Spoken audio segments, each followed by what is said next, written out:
Okay, this is my,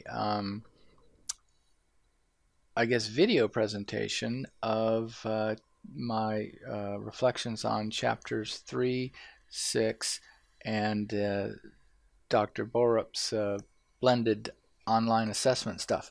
So let's go over to our book.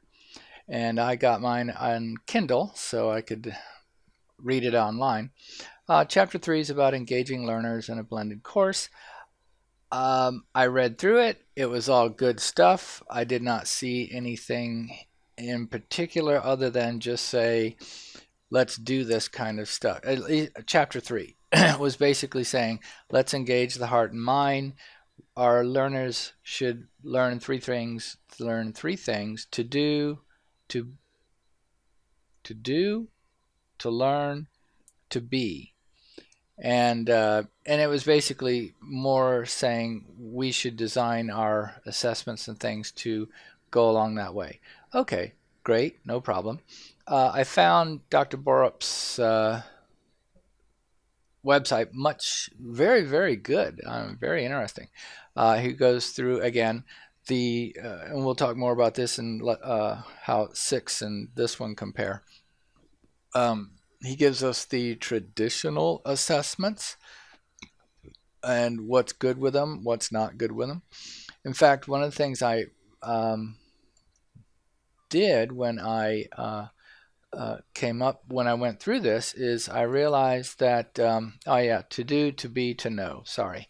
One of the things I did when I went through this is I realized that I could give my students some online quizzes a couple days ahead of the real test. And then from there, I could then assess what they knew and didn't know and spend at least one more day going over that. So that's one thing I'm going to incorporate in my classes now is I'm going to put some online quizzes, short and sweet online quizzes, 1 or 2 days before the real test so that I can see where my students are. So that was one good thing I got out of this. Now if we switch back to now chapter 6, blending assessment and feedback for learning.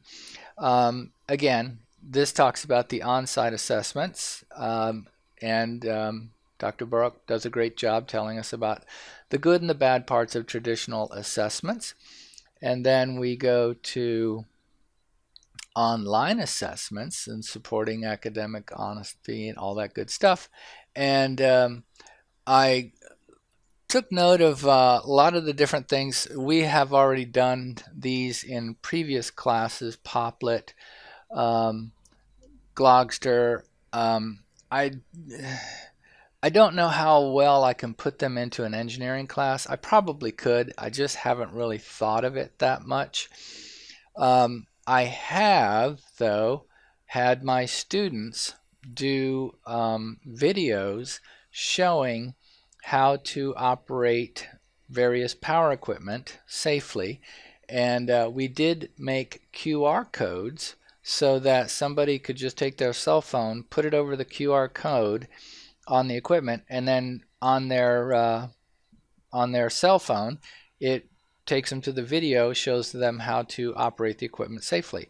So there we go. You know, that's a good thing. I gave my students grades for how well they did the video, and then those that were really good, I just went ahead and put them up there, and those that weren't, I told them to redo it until it got to the point where I liked it. So there we have, so that kind of goes into the video and audio stories and essays, as well as student presentation, does them both. I have, well, let's see, haven't done so much with images, demonstrations and performances, observations. I did like this coach's eye thing.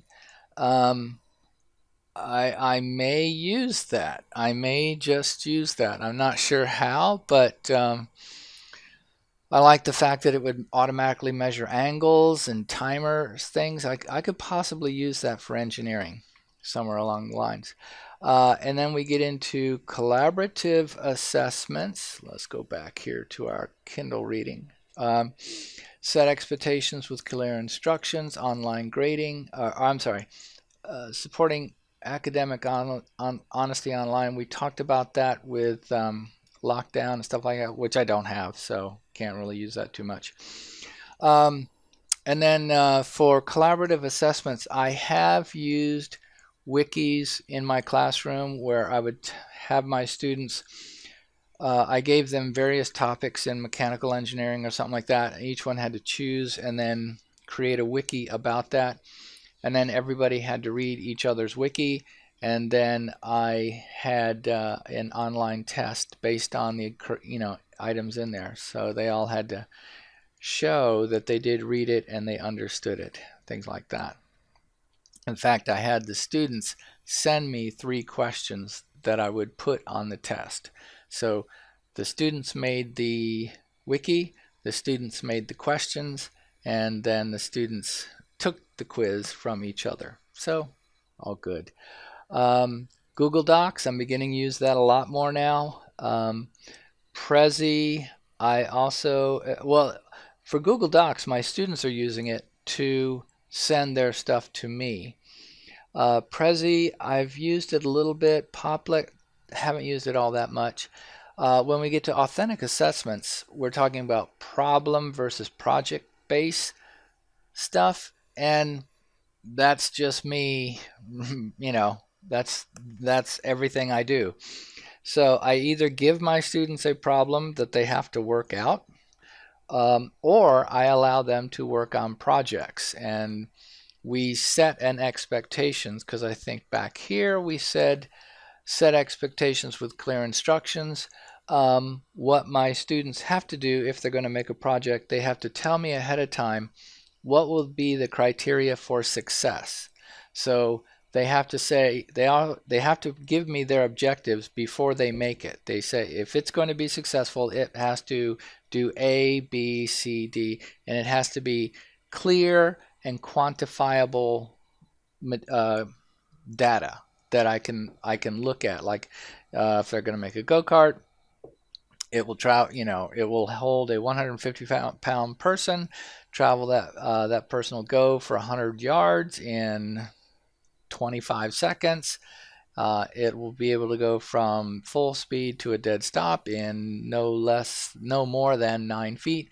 So they have clear and objective criteria that they know they have to meet in order for their project to be considered success.